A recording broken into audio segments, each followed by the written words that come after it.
자, 이번 시간에는 이제 2주차 2강 시간입니다. 이번 시간부터 이제 본격적으로 산업안전보건법에 대해서 설명을 하기로 하죠.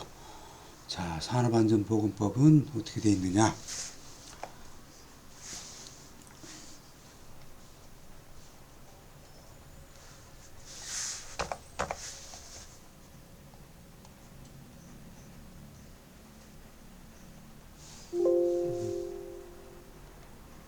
자, 산업안전보건법의 체계에 대해서 좀 알아보도록 할게요. 이거 안 넘어가네. 자, 산업안전보건법은 지난 시간에 법과 명령 이런 체계에 대해서 설명을 해드렸어요. 자, 산업안전보건법이 모법이고 그 밑으로 산업안전보건법 시행령이 있고 그 시행령 밑으로 산업안전보건법 시행규칙이 있어요. 산업안전보건법 시행규칙이 있고 그 다음에 이제 산업안전보건 기준에 관한 규칙, 그리고 이제 유해 위험 작업의 취업 제한에 관한 규칙, 그 다음에 이제 각종 고시, 예규 등이 이제 산업안전보건법을 모법으로 해서 그 밑에 자법이죠. 이런 것들이 이제 있어요. 그래서 이제 이 산업안전보건법을 강의하면서 그 산업안전보건법을 설명해주는 그 시행령, 시행규칙, 그 다음에 산업안전보건기준에 관한 규칙 등에 대해서 또 간단하게 거기에 이제 나와 있는 내용들을 설명을 시간이 되는 한도 내에서 설명을 할 거예요. 그래서 요 산업안전보건법이 이런 식으로 구성이 되어 있구나 하는 거를 여러분들이 이해를 하시면 되겠어요. 즉 산업안전보건법을 설명을 해주는 게 시행령이고 또 시행령을 설명을 해주는 게 시행규칙이고 이런 식으로 되어 있어요. 그리고 산업안전보건 기준에 관한 규칙은 각종 그 안전보건에 관한 그 작업 시의 그 규칙들을 설명을 해주고 있어요. 자, 그 다음에 자, 이제 수업이 본격적으로 산업안전보건법을 들어가기 전에 우리가 산업재해가 뭔지, 재해 유형하고 업무상 재해에 대해서 알아보도록 그렇게 할게요. 우선 재해 유형, 우리가 이제 예전에는 그 추락이라고 그랬어요. 추락을 우리가 이제 우리나라 말로 떨어짐, 높이가 있는 곳에서 사람이 떨어짐.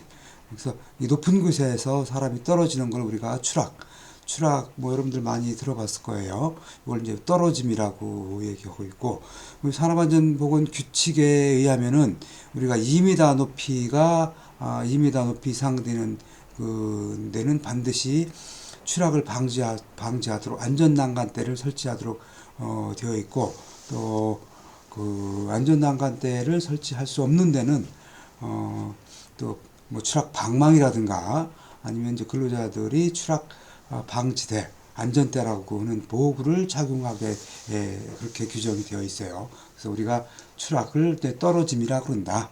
그렇게 이해를 하면 될 거고, 그 다음에 이제 우리가 예전에는 넘어지는 거를 우리가 전도라고 그랬어. 전도. 넘어지는 거를 이제 전도라고 해서 사람이 넘어지면은 이렇게 발에 걸린다든가 미끄러져서 넘어지는 걸 우리가 전도라고 그랬고, 그다음에 이제 뭐 기계라든가 물건이 쓰러지거나 뒤집히는 것도 전도라고 얘기했어요. 전도 이런 거를 전도라고 그런다. 깔림 뒤집힘. 이거 이제 이렇게 깔림 뒤집힘이라고 얘기하고, 그다음에 이제 우리가 이제 교통사고 같은 경우 차량과 충돌을 한다, 추돌 이렇게 얘기 많이 하죠. 그리고 우리가 충돌이라고 그랬는데 지금은 이제 부딪힘, 물체에 부딪히는 거를 부딪힘이라고 그런다. 부딪힘이라고 한다. 그리고 이제 이런 내용들은 이 용어들은 여러분들이 이제 그 사회에 나가서 이 안전에 관련된 업무를 할 때 수시로 이렇게 우리가 알아야 되는 듣고 알아야 되는 내용들이니까 용어에 대해서는 여러분들이 잘 좀 익혀둬야 돼요. 그 다음에 이제 옛날 이제 구명칭 낙하 비례라고 하는 건데, 낙하는 위에서 물건이 떨어지는 거를 우리가 낙하라고 그래요. 이렇게 위에서 물건이 떨어지는 걸. 그 다음에 비례는 뭐냐? 비례는 높은 곳에서 물건이 날아다니는 거. 예를 들어서 뭐 합판이라든가 이런 것들이 높은 곳에서 이렇게 떨어졌을 때 바로 떨어질 수도 있지만, 이게 이제 그 자리로 안 오고 날라서 뭐 멀리 날아가기도 하고 그러죠. 그래서 이런 거를 비례라 그래요. 그래서 요거 물체 맞음 이렇게 이제 지금 이제 우리나라 말로 하다 보니까 물체 맞음 이렇게 설명을 하는데, 이건 날라오거나 떨어진 물체 맞음. 예전 명칭으로서는 낙하 비례라고 그런다. 자, 그리고 이제 무너짐, 이제 붕괴, 도괴, 뭐 이렇게 예전에 이제 뭐 건물이 붕괴된다든가, 아니면 그 토사가 그 토사가 경사면이 붕괴된다든가, 아니면 뭐 이게 또 건축물 뭐 예를 들어서 비계가 도괴된다든가, 이렇게 이런 것 이렇게 얘기를 했는데, 무너지는 현상을 건축물이나 쌓여진 물체가 무너지는 현상, 이걸 무너짐이라 그런다. 이걸 이제 구명칭은 붕괴 도괴라고 한다. 이렇게 이해를 하면 돼. 붕괴 도괴다 그러면은 무너지는 현상이다. 이렇게 이해를 하면 되겠고요. 그 다음에 이제 끼는 거, 뭐 기계라든가 뭐 이런데 끼는 거를 우리가 이제 협착이라 그래. 협착 끼임. 이렇게 끼어서 저 그림에서 보는 것처럼 이렇게 끼는 거를 우리가 협착이라고 그런다. 협착. 자, 그리고 이제 유형의 용어에 대해서 알아봤고, 자, 그러면 우리가 재해 그러는데, 재해 중에서 업무상 재해가 뭔지를 알아야 되겠다 이거예요. 업무상 재해. 자, 업무상 재해라는 거는 말 그대로 업무를 보다가 당하는 재해를 우리가 업무상 재해라고 그러는데, 산업안전보건법 제2조 제1호에 그 요것도 이제 용어적이 나오는데, 이제 2회 뒤에 다시 또 나올 거예요. 그 산업재해란 얘기가 나와. 산업재해. 그 산업재해란 노무를 제공하는 자가 업무에 관계되는 건설물, 설비, 원재료, 가스, 증기, 분진 등에 의하거나 작업 또는 그 밖의 업무로 인하여 사망 또는 부상하거나 질병에 걸리는 것을 말한다.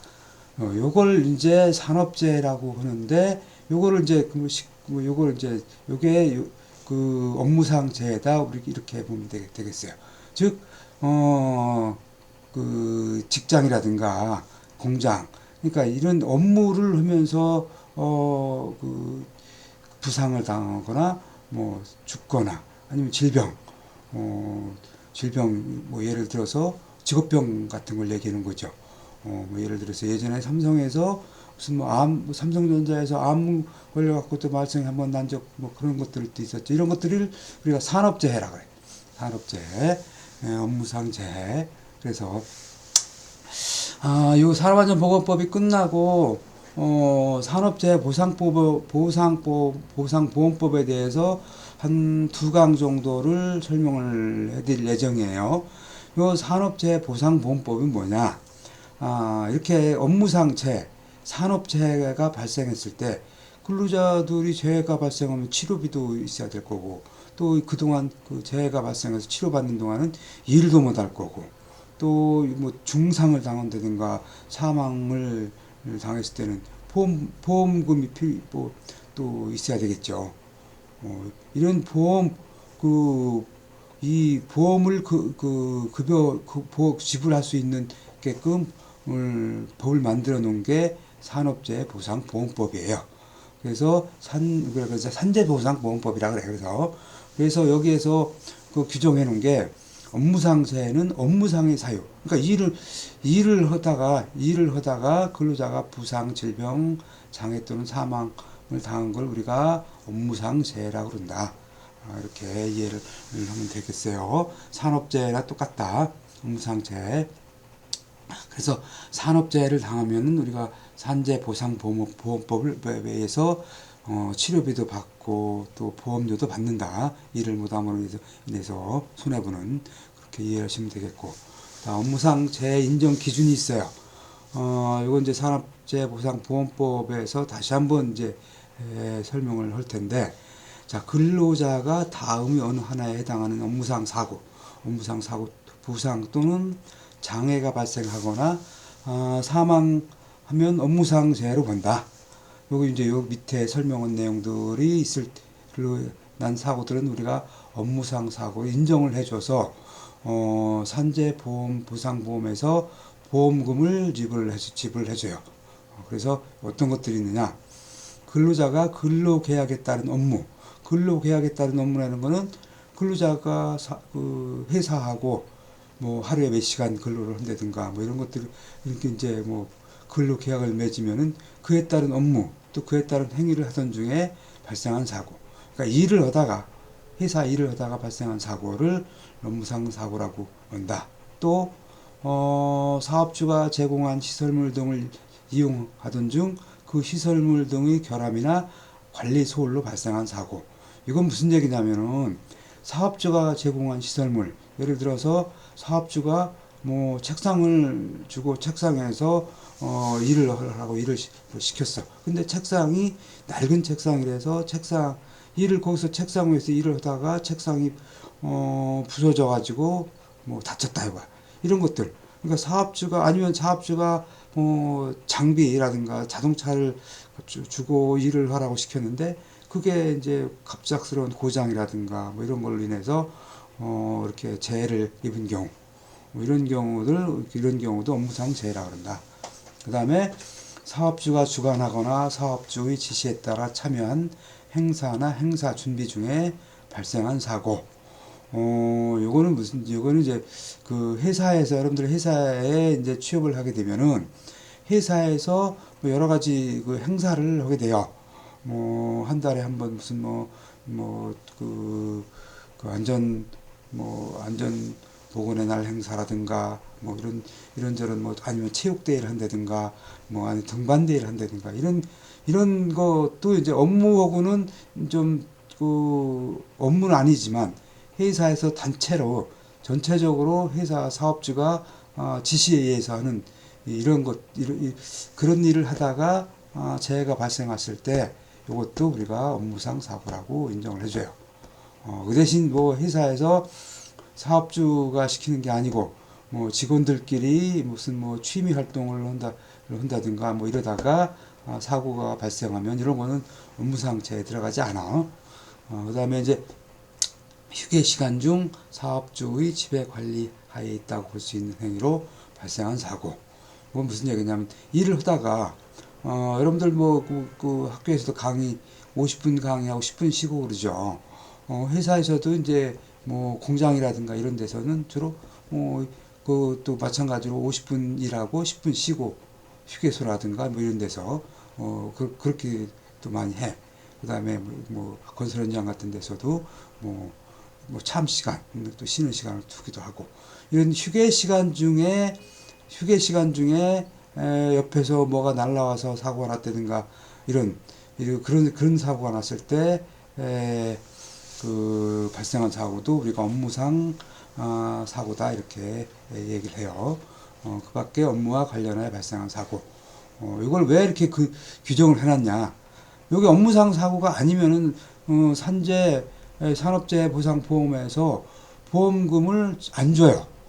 그게 반드시 이 업무상 사고로 인정을 받아야 보험금을 지불받을 수가 있어.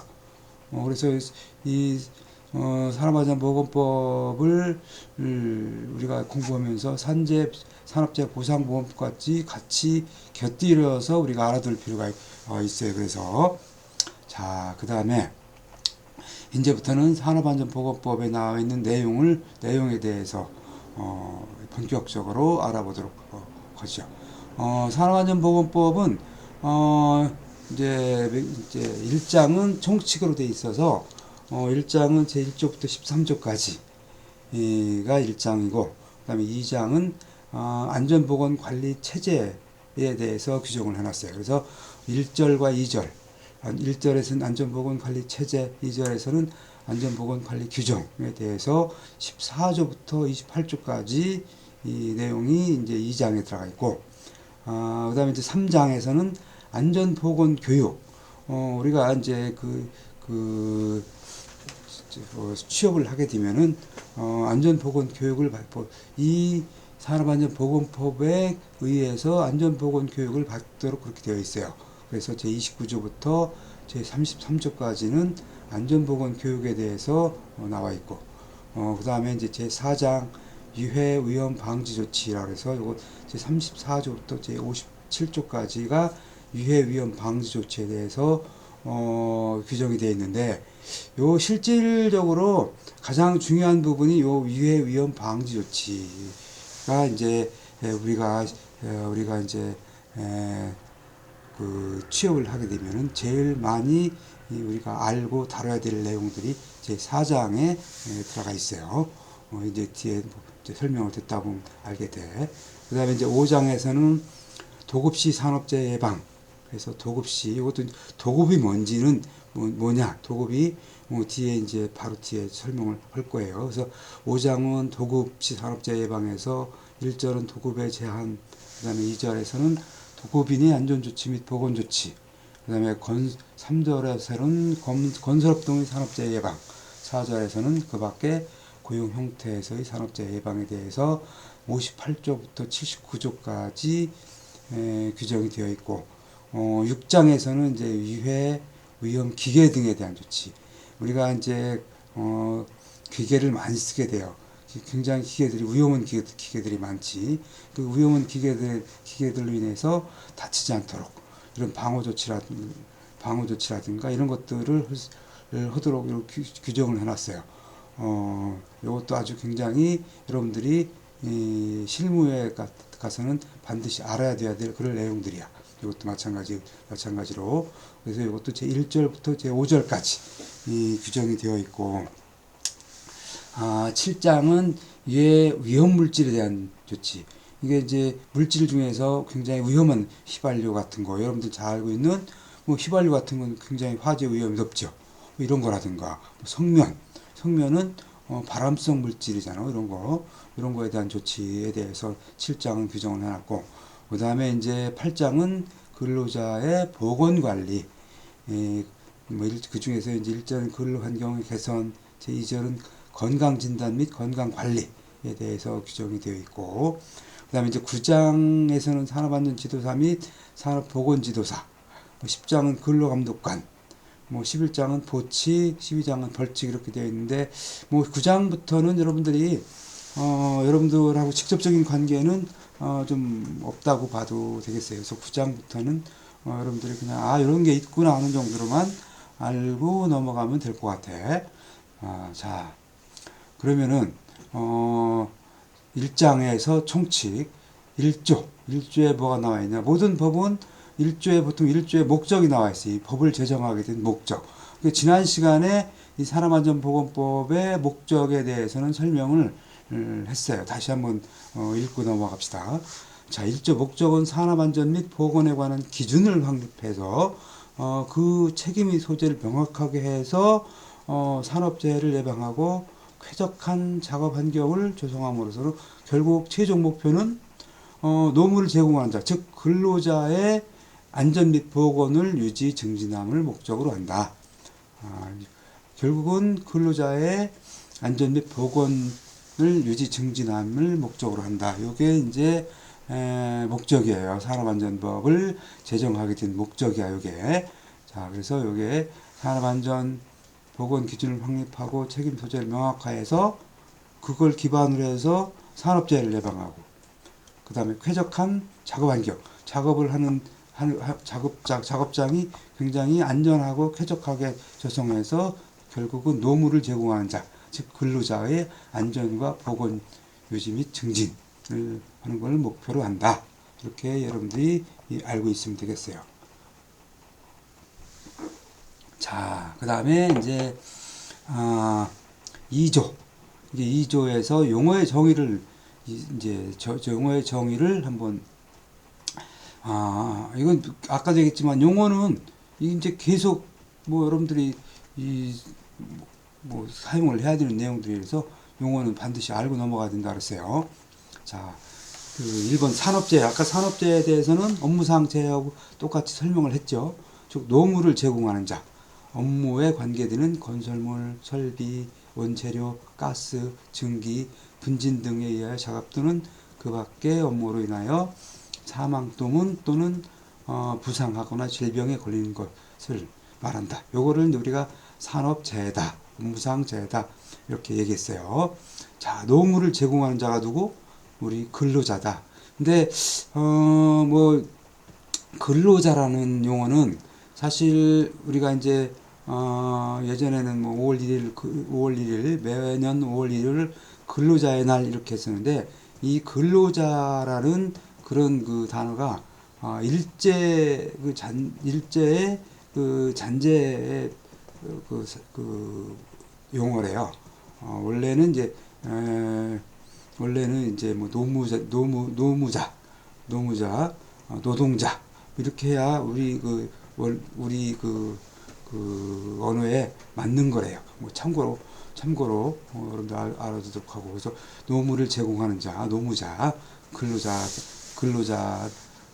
근로자다 이렇게 이해하시면 되겠고 자 그다음에 중대재해 2조에서 이제 두 번째 중대재해라는 용어가 있어요. 중대재해는 산업재해 중 사망 등 재해 정도가 심하거나 다수의 재해자가 발생한 경우로서 고용노동부령으로 정하는 재해를 말한다. 이렇게 되어 있어요. 그래서 여기서 밑에 세 가지를 해놨어요. 즉 사망자가 한 명 이상 발생한 재해, 죽은 사람이 한 명 이상 나왔다 이거야. 재해가 발생해서. 그리고 3개월 이상 요양이 필요한 부상자가 동시에 2명 이상이 발생한 재해. 3개월 이상의 요양이니까 입원이 병원에 3개월 이상 입원을 해야 될 필요가 있는 부상자가 동시에 2명 이상 발생한 재해. 그리고 부상자 또는 직업성 질병자가 동시에 10명 이상 발생한 재해를 우리가 중대재해다 그렇게 얘기돼요. 중대재해. 여기서 여러분들이 요 중대재해는 아주 시험에도 자주 나오고 그렇기 때문에 요 세 가지는 여러분들이 머릿속에 잘 심어두고 외워야 돼. 요거는 그 중간고사, 기말고사 날 뿐더러 일단 기사 시험에 단골로 나는 그런 항목들이에요. 요거는 중대재해. 그리고 이제 곧 우리나라가 이제 중대재해 특별법이라는 게 생겨요.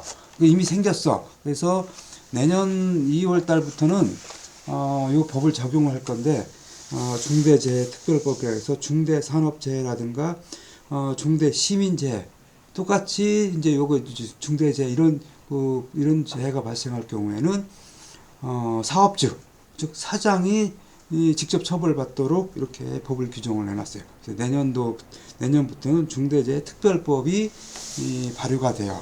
그래서 이건 반드시 여러분들이 반드시 알아둬야 돼. 이거는 자, 그다음에 이제 세 번째는 이제 근로자라고 되어 있는데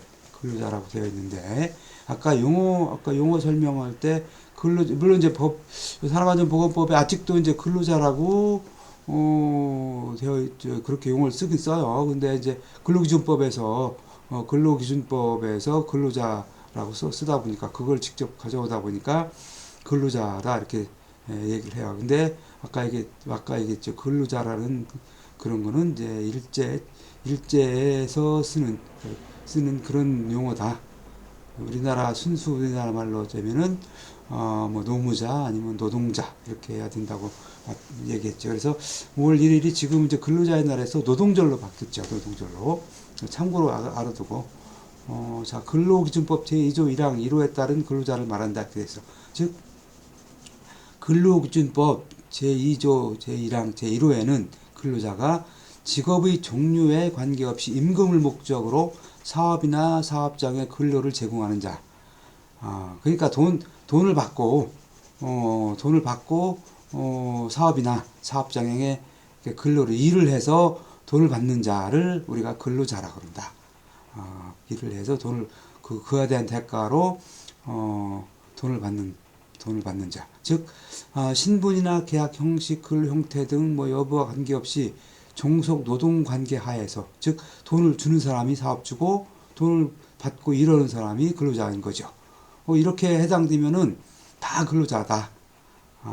임금이라는 것은 이제 아까 종류에 관계없이 임금을 목적으로 한다 그랬죠. 임금은 뭐 일을 하고 받는 그 일체의 금품을 우리가 임금이라고 한다. 뭐 이게 돈이 됐든 아니면 물건이 됐든 이런 것들, 뭐 영리 추구 사업 목적 및 비영리 추구 사업 목적 등도 모두 여기에 해당된다. 이렇게 이해를 하시면 되겠고, 그 다음에 이 근로자는 산업재해 예방을 위한 기준을 지켜야 돼요. 이 근로자는 이제 그 근로자의 임무가 사업주 또는 근로기준법 101조에 따른 근로감독관은 누구냐면은 고용노동부의 그 공무원이야. 근로감독관이 있어. 그리고 산업안전공단 등 관계인이 실시하는 산업재해 예방의 조치에 따라야 하는 대상. 그러니까 따라야 돼. 이런 조치에 따라야 돼. 근로자의 이게 의무예요. 근로자의 의무야. 이게 그래서 그 근로계약상 주된 급부 의무인 근로제공 의무 외에 근로제공 의무의 수행에 있어 민법 제2조의 신의 측의 적용을 받고 그 결과 근로제공의 의무에 부사하는 의무로서 성실하게 이 일을 해야 된다. 성실 의무를 진다. 이렇게 되어 있어요. 그렇게 여러분들이, 그러니까 근로자는 돈을 받고 일을 해주고 돈을 받는 사람인데, 반드시 근로자는 사업주라든가 그 다음에 그 국가에서 따르는 이런 산업재해 예방 조치에 따라야 한다. 이게 근로자의 의무야. 자, 그 다음에 사업주는 한마디로 말해서 그냥 사장, 이 근로자한테 돈을 주고 일을 시켜서 일을 시키는 사람을 사장을 사업주라고 그래요. 그래서 근로자를 사용해서 사업을 하는 자를 이제 사업주라고 그래. 그래서 사업장 안전보건에 관한 최고 책임자. 사업장 안전보건, 그러니까 근로자의 안전보건을 책임져야 되는 사람이야. 그래서 업무상 근로자의 신체 건강에 대한 위험 방지의 주의 의무를 태만히 해서 근로자를 사상케 했을 때는 반드시 그에 대한 벌을 받아야 돼요. 그래서 아까 얘기했듯이 중대재해특별법이 내년도 1월 26일 날부터 발효가 되는데, 이 중대재해특별법에 의하면 중대재해가 발생했을 때는, 아까 중대재해 설명했죠. 이런 중대재해가 발생했을 때는 이 사업주가 직접 이제 바로 뭐 감옥에 들어가서 징벌을 받도록 그렇게 되어 있어요. 이제부터 내년부터는. 사업주는 일반적으로 이제 사장을 얘기한다. 그렇게 이해를 하면 되고. 자, 5번 근로자 대표가 있어요. 근로자 대표. 자, 근로자 대표는 뭐냐? 말 그대로 근로자 중에 대표야. 근로자 100명 있으면은 그 중에서 대표 한 사람. 뭐 한 사람이 될 수도 있고, 뭐 근로자 대표가 뭐 몇 사람이 될 수도 있겠죠. 그래서 근로자 대표는 그렇다고 아무나 근로자 대표가 되면은 막 중구난방이겠죠. 나도 근로자 대표, 너도 뭐 이렇게 막 나오니까 반드시 노동조합, 근로자의 과반수로 조직된 노동조합의 조합장이 이제 대표죠. 그 다음에 이제 전체 근로자의 노동조합이 없을 경우에는 전체 근로자의 과반수로 과반수 이상으로 대표하는 자를 우리가 근로자 대표라 그런다. 그래서 근로자 대표는 사업주한테 근로자의 안전을 확보하도록 뭐 건의도 하고, 뭐 요구도 하고, 뭐 회의에 들어가서 회의도 하고, 그래야 돼요. 그래서 안전보건 경영 시스템이라고 이제 요거 이제 산업안전보건공단에서 실시하는 그런 시스템이 있어요. 그래서 안전보건 경영 시스템에서는 근로자들은 근로자 대표와 협의해서 참여해야 되는 의지가 참여해서 근로자 대표가 근로자들의 안전을 좀 확보할 수 있도록 그렇게 하도록 되어 있어요. 자, 그 다음에 여섯 번째 이제 도급. 도급이 뭐냐? 도급이 명칭에 관계없이 물건의 제조, 건설, 수리 또는 서비스의 제공 그 밖의 업무를 타인에게 맡기는 계약을 말한다. 이렇게 내가 물건이 필요해. 그러면 누구한테 이거 물건 좀 만들어 줘. 내 돈 줄게. 이런 거를 우리가 도급이라 그래요. 타인에게 맡기는 계약. 내가 집을 짓고 싶어.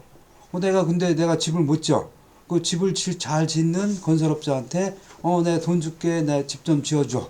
이렇게 타인에게 맡겨서 뭐 물건을 만든다든가 건설을 한다든가 아니면 서비스를 제공을 받는다든가 예를 간단히 쉽게 얘기해서 내가 머리를 깎고 싶어. 내가 머리를 이발소 가서 머리를 깎고 돈을 주죠. 이걸 이제 이발사한테 내 머리를 깎도록 도급을 준 거야. 이런 걸 도급이라 그래. 이런 걸 좀 도급이라 그래요. 그래서 그러니까 이제 민법 제664조에 도급은 당사자 일방이 어느 일을 완성할 것을 약정하고 상대방이 그 일의 결과에 대하여 보수를 지급할 것을 약정함으로써 그 효력이 생긴다. 그러니까 서로 이제 계약의 관계를 하는 거죠. 내가 너한테 우리 집을 짓도록 도급을 줬어. 그리고 서로 이제 계약서 도장 찍어. 그 이후부터 효력이 생긴다 이거야. 이걸 우리가 그런 걸 도급이라 그래요. 도급. 자, 그 다음에 그럼 도급인은 뭐냐? 도급인은 말 그대로 그렇게 도급을 준 사람을 도급인이라 그래요. 물건의 제조, 건설, 수리 또는 서비스 제공 그 밖의 업무를 도급하는 사업주. 그러니까 내가 돈을 갖고 그 도급을 이것 좀 해줘 하고 도급을 준 자. 이걸 도급인이라고 그런다. 그 다음에 이제 다만 건설공사 발주자는 제외한다 그랬는데 보통 건설공사 발주자는 뒤에 나오니까 다시 설명을 하기로 하고 그 다음에 도급인은 관계 수급인이 근로자가 도급인의 사업장에서 작업을 하는 경우 그 사업장의 안전보건관리 책임자를 도급인의 근로자와 관계 수급인 근로자의 산업재해를 예방하기 위한 업무를 총괄하여 관리하는 안전보건 총괄 책임자로 지정해야 한다. 이제 62조에 이제 앞으로 할 건데 62조에 도급인이 해야 될 의무 사항이 이렇게 나와 있어요. 그래서 요거는 그 뒤에 가서 다시 설명을 62조 할 때 설명을 해주기로 할게요. 자, 도급인에 대해서 알았어요. 이것도 이제 뒤에 가서 설명을 할 거고. 자, 그 다음에 수급인은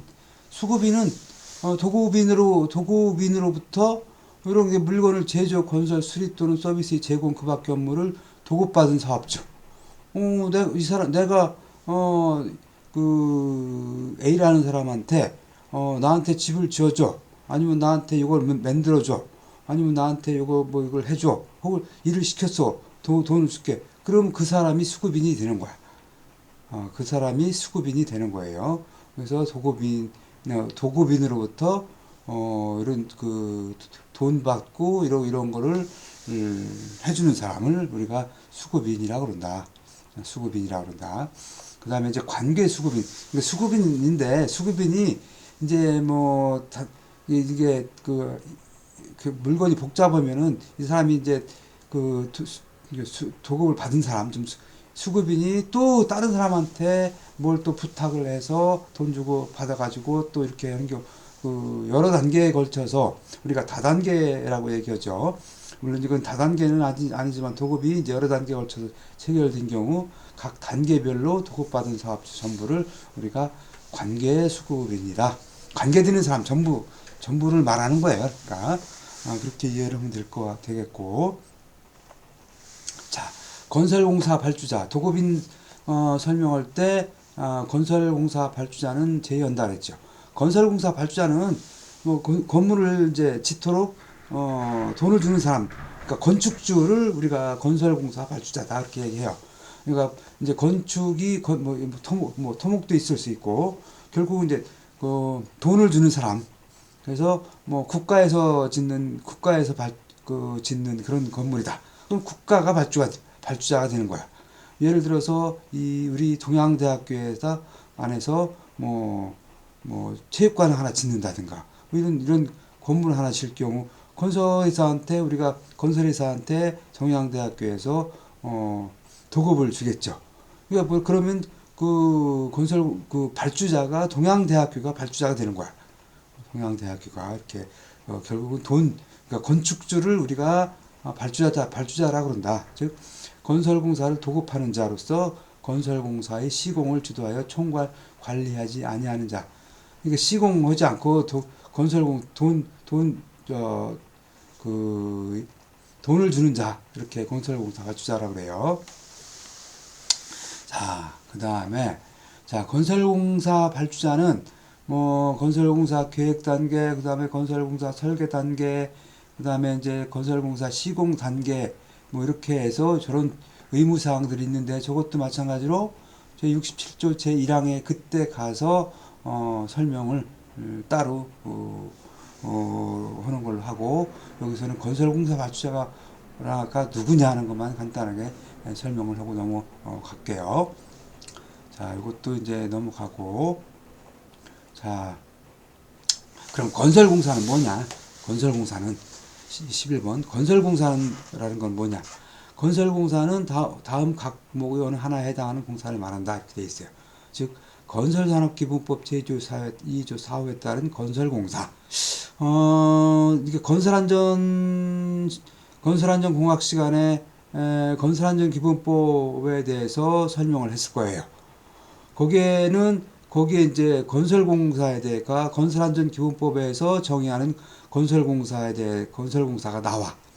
거기하고 여기하고 좀 틀린 게 뭐냐?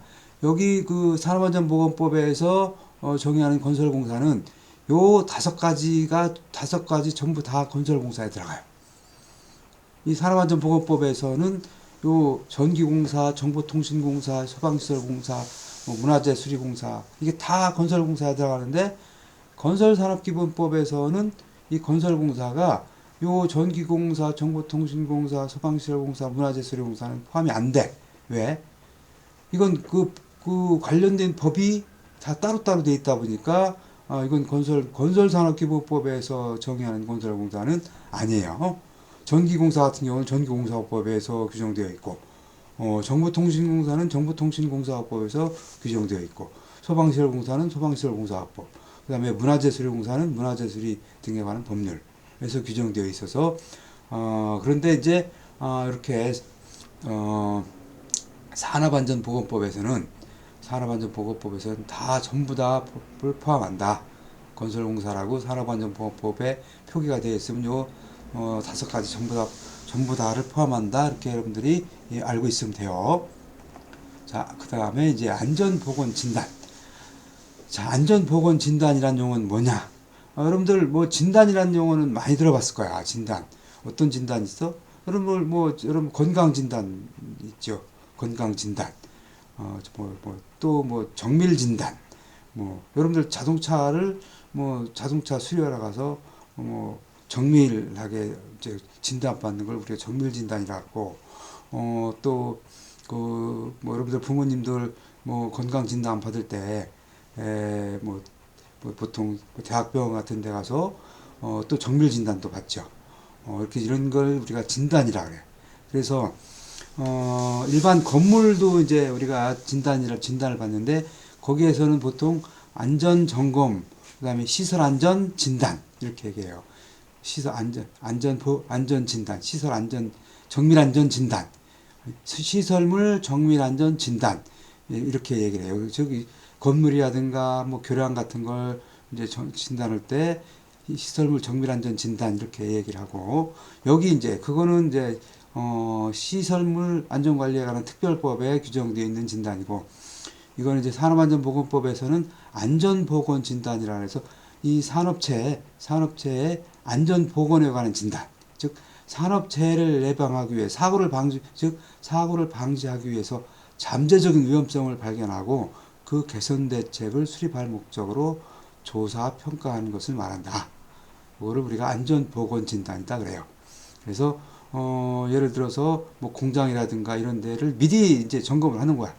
혹시라도 사고가 날 만한 그런 요소들이 있는지, 이렇게 뭐 그런 잠재적인 위험 요소들이 있는지를 점검을 해서 혹시 뭐 그런 데가 있으면은 미리미리 조치를 하도록 하는 거. 이거를 우리가 안전보건진단이라고 그래요. 뭐 예를 들어서 뭐 공장에 갔더니 뭐 물건이 떨어질 위험이 있어. 아니면은 사람이 그 추락할 위험이 있어.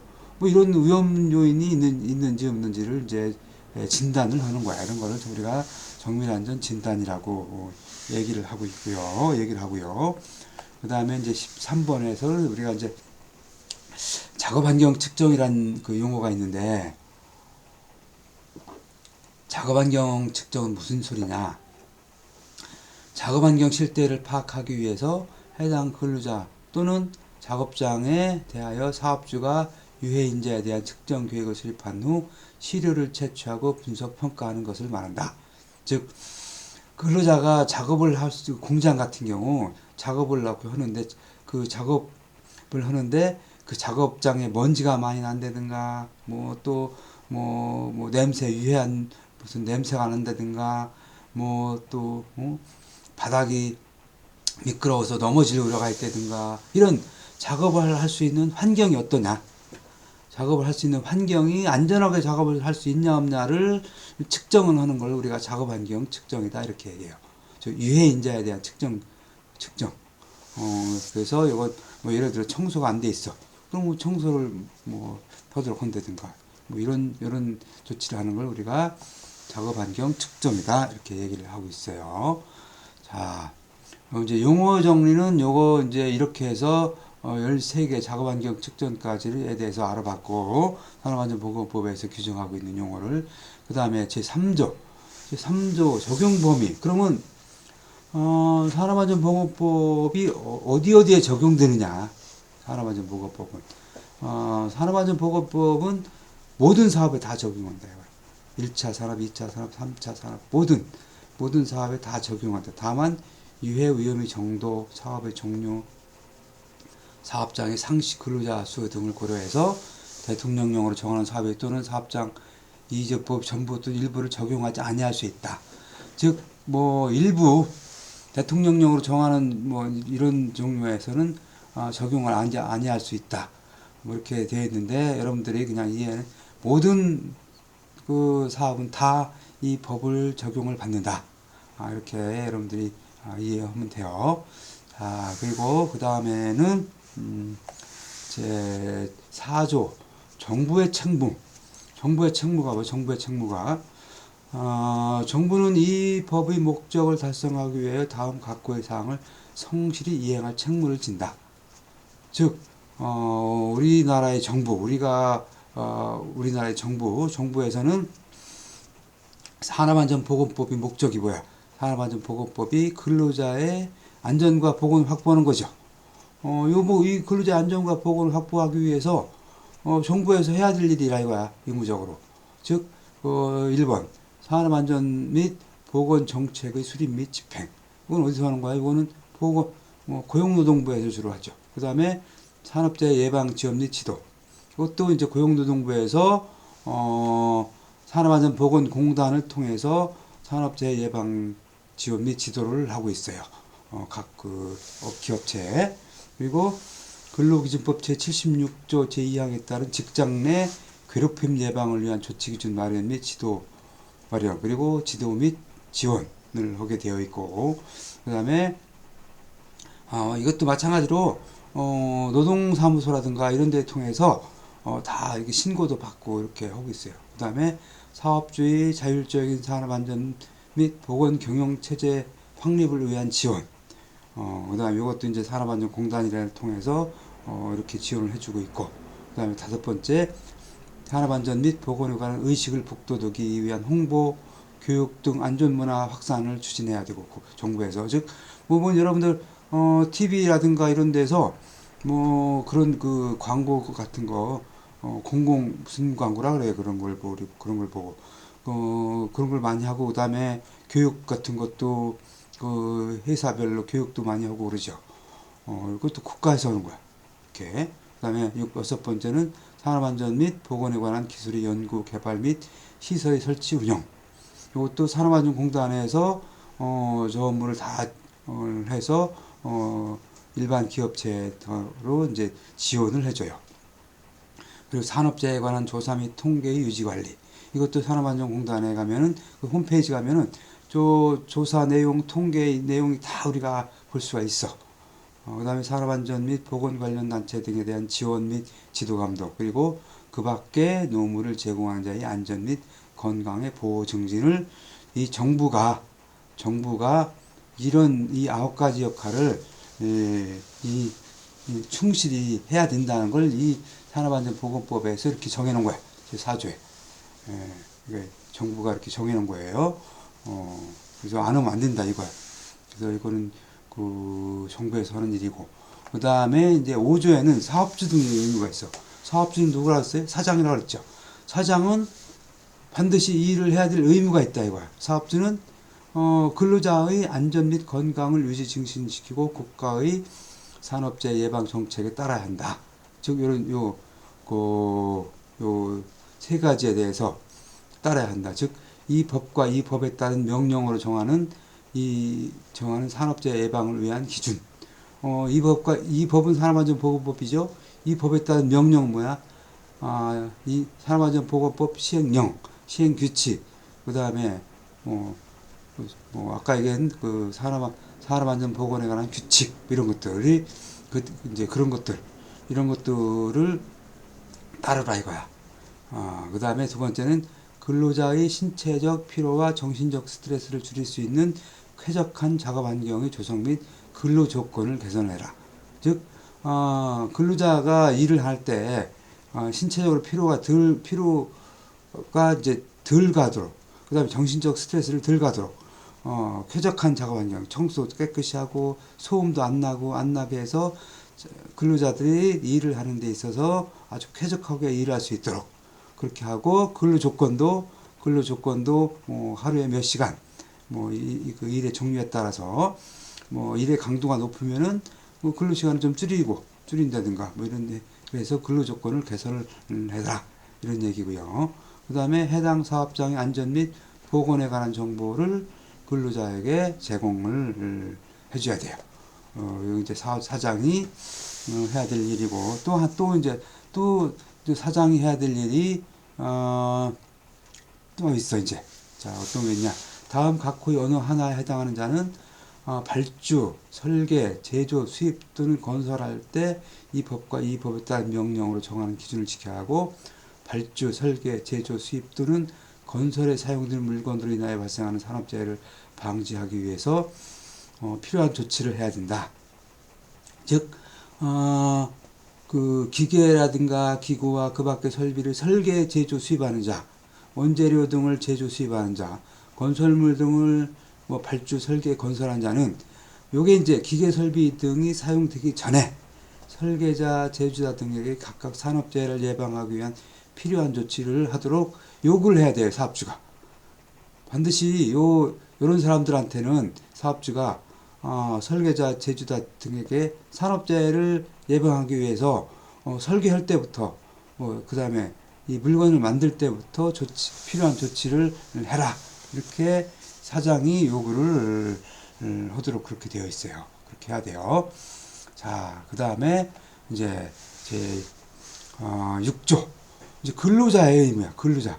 그럼 근로자는 그냥 일만 하면 되느냐? 일만 하면 되는 게 아니고, 근로자도 근로자 자신의 건강과 보건을 확보하기 위해서 반드시 따라야 돼요. 즉, 근로자는 이 법과 이 법에 따른 명령으로 정하는 산업재해 예방을 위한 기준을 지켜야 하며 사업주 또는 근로기준법 제101조에 따른 근로감독관, 공단 등 관계인이 실시하는 산업재해 예방에 관한 조치에 따라야 한다. 이렇게 있어요. 즉, 이 법, 산업안전보건법, 그 다음에 시행령, 규칙으로 정하는 이런 기준을 하고, 그 다음에 건설안전공학 시간에 설명을 했을 거예요. 산업안전보건 기준에 관한 규칙. 요것들이 다 근로자가 따라줘야 돼. 그리고 그 사장이라든가 정부에서 시행하는 이런 그 조치에 대해서 무조건 의무적으로 따라줘야 돼요. 뭐 예를 들어서 사업주가 안전벨트를 매고 작업해라.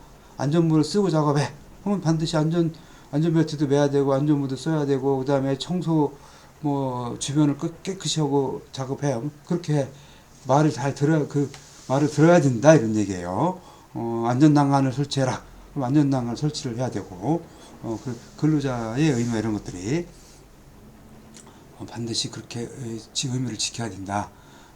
그다음에 이제 제 7조 7조에서는 이제 산업재해 예방에 관한 기본 계획의 수립 공표에서 지금 이제 7조 이후부터는 고용노동부 장관 고용노동부 장관이 이제 이것도 마찬가지로 정부에서 해야 될 일이죠.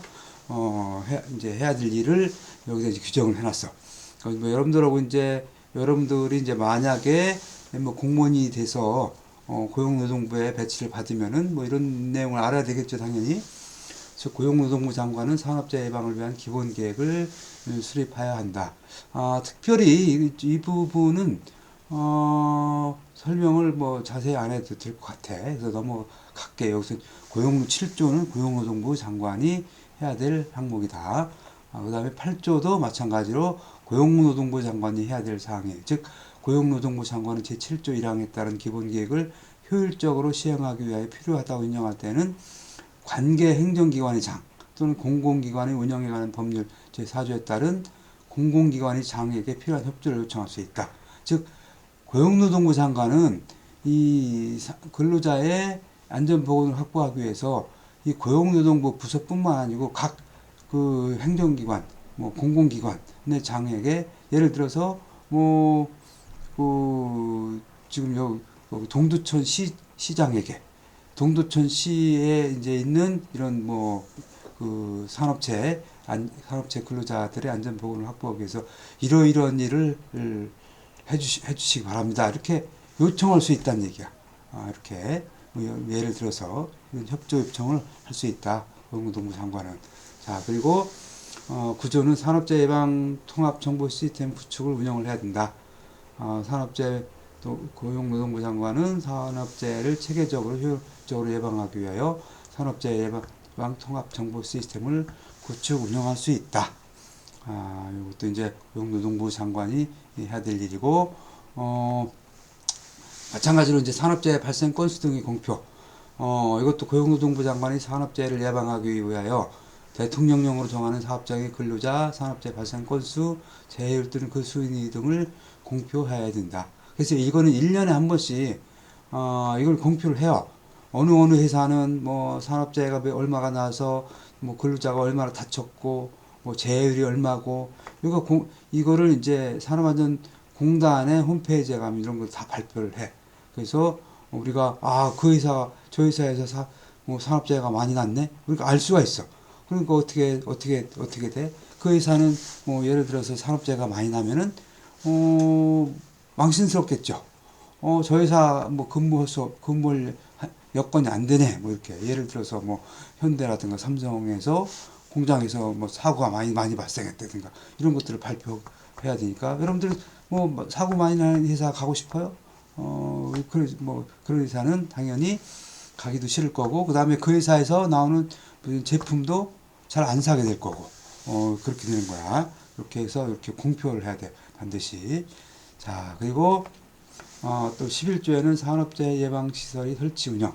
즉, 고용노동부 장관은 산업재해를 예방하기 위하여 다음 각 고위시설을 설치 운영할 수 있다. 그래서 1번 산업재해 산업안전 및 보건에 관한 지도시설, 그 다음에 연구시설 및 교육시설, 그 다음에 두 번째는 안전보건 진단 및 작업환경 측정을 위한 시설, 세 번째는 노무를 제공한 사람이 건강을 유지 증진하기 위한 시설, 즉 근로자의 건강을 유지 증진하기 위한 시설, 그 밖에 고용노동부령으로 정하는 산업재해 예방을 위한 시설 이런 것들을 고용노동부 장관은 설치해야 된다 이런 얘기야. 이렇게 해야 되고 그 다음에 이제 12조에는 산업재해 예방의 재원 산업재해 예방의 재원은 돈이 있어야 그런 걸 하겠죠. 그럼 돈은 이제 산업재해보상보험법에 따라서 산업재해보상보험 및 예방기금에서 지원한다. 즉 이게 모든 회사는 산재보상보험을 보험금을 내도록 되어 있어요. 그래서 그 돈에서 이제 이런 일을 하도록 이제 지원을 한다 이거야. 그래서 각 11조 각 호에 따른 시설의 설치와 그 운영에 필요한 비용, 그다음에 산업재해 예방 관련 사업 및 비영리 법인에 의탁하는 업무 수행에 필요한 비용, 그런 비용들은 이런 그 산업재해 보상보험 및 예방 기금에 있는 돈으로 한다 이렇게 그런 내용이니까 그냥 여러분들 요거 지금 고용노동부에서 하는 일이라든가 정부에서 하는 일은 그래도 그쪽에서 이런 일을 하는구나 정도만 여러분들이 좀 알고 있으면 될 것 같아. 자세히 알 필요는 없을 것 같고, 지금은. 자, 13조는 이제 이것도 고용노동부 장관이 해야 될 이제 일이죠. 그래서 이것도 그냥 기술 또는 작업 환경에 관한 표준에 대해서 이제 규정을 해 놓은 거고. 자, 이렇게 해서 제 1장에 대해서 설명을 했어요. 이게 법이 지금 법에 대해서 공부를 하다 보니까 이게 법은 저도 그렇고 여러분도 그렇고 굉장히 지금 딱딱하고 이거를 어떻게 변형해서 설명을 하면은 법의 내용이 잘못 이해를 할 수가 있고 그래서 있는 그대로 이제 적어놓고 여러분들한테 이제 설명을 이제 할 수밖에 없는데 그러다 보니까 굉장히 좀 딱딱하고 이거 어떻게 했고 이거 어떻게 공부해야 되나 이렇게 생각이 들 거예요. 근데 이제 그 산업안전보건법이라든가 이런 관련 법은 이 안전에 대해서 이런 사람들이 그 밖에 나가서 해야 되는 실무야. 이게 이대로 하도록 되어 있어. 그래서 기사 시험이라든가 이런데 여기서 이런데 그 시험 실제를 여기서 또 많이 내고 있어요. 이런 산업안전보건법에서. 그래서 이번 그 과목도 마찬가지로 중간고사, 기말고사는 요 산업안전보건법에서 낼 거야. 내고 그 내는 문제는 마찬가지로 산업안전 기사의 그 기사 내용 중에서 기출문제에서 뽑아서 낼 거예요. 여러분들 그러니까 어차피 문제 거기 나오니까 그래서 여러분들이 반드시 오늘 이번 나오는 총칙 중에서는 아까 얘기한 그 중대재해라든가 이런 거는 반드시 좀 알아야 될 내용들이야. 그리고 이제 근로자의 의무사항 이런 것들은 시험에 나오고 또 여러분들이 또 당연히 중대재해라든가 여러분들 근로자가 될 거니까 반드시 알아야 되겠죠. 이제 그렇게 이해를 하고 좀 딱딱하고 전문적인 법에 그런 내용들 안 들어갈 거니까 순수하게 법에서 규정해 놓은 내용만 여러분들한테 소개하는 그런 학기가 되도록 해서 여러분들이 우리가 실무에 나가면은 저런 일을 해야 되는구나. 하는 정도로만 여러분들이 이해할 수 있도록 그렇게 좀 해줘요. 자, 좀 따분하고 힘들더라도 좀 어쩔 수가 없어. 좀 그렇게 여러분들이 실무하고 관련돼 있는 내용들이니까 이제 이 다음 시간에는 이제 위험성 평가라든가 위험 방지 조치, 공정안전 계획서 이런 것들이 이제 그런 것들은 완전 실무니까 여러분들이 그런 것들은 소홀히 넘어가면 안 되는 그런 내용들이에요. 자, 이제 오늘 두 번째 강의는 이걸로 끝내기로 하고 여러분들 수업 받느냐고 수고 많이 했어요. 자, 다음 시간에 또 봅시다. 수고했어요.